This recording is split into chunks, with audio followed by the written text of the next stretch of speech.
Oui, moi je vais rappeler simplement les actions que fait Médina. Alors, effectivement, au reste des membres du conseil d'administration de me compléter si j'en oublie. Mais dans un premier temps, nous sommes allés en Syrie pour soutenir les populations déplacées dans un camp qui s'appelle le camp de Bab el-Salam, en bordure de Turquie. Nous avons fourni du matériel dans un camp de 20 000 réfugiés qui étaient oubliés des grosses ONG. Puis petit à petit, nous avons développé des aides humanitaires.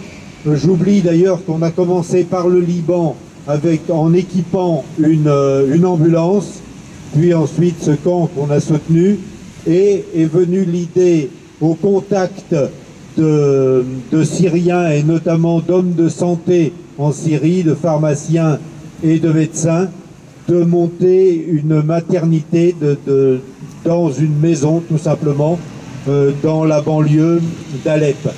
Et c'est là qu'on a commencé.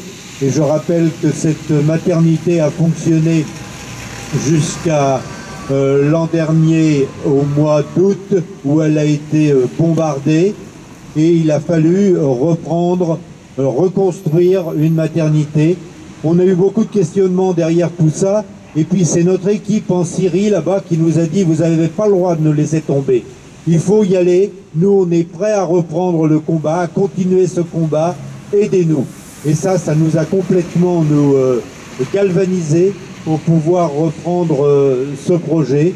Donc on a monté dans un autre lieu, toujours dans cette région d'Alep, plus à l'ouest, et on a remonté une maternité, pareil, dans une maison, dans des conditions assez difficiles, et on a fourni ce matériel, cette maternité. Alors peut-être que Mariam pourrait nous dire le nombre d'accouchés, le nombre de femmes qu'on a secouru, le nombre de bébés qui sont nés, tout ça, pour dire un peu la nécessité de ce travail.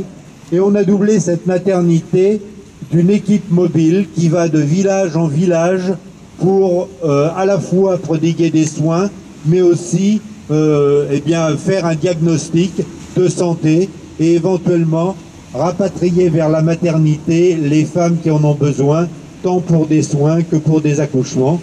Cette équipe s'est étoffée et continue de travailler. Et très dernièrement, notre travail a été complètement reconnu puisque... C'est quoi leur organisme qui nous donne des kits là et tout ça? Voilà, l'UNFPA, enfin c'est proche de l'ONU, hein, en relation avec l'ONU, qui nous donne des kits à distribuer, des kits de santé, et ça nous permet, nous, d'étoffer notre travail. Donc tout cela est reconnu, et peut-être, Mariam, si tu veux nous donner, et je suis sûr que ça intéresse les gens, quelques chiffres très parlants comme ça.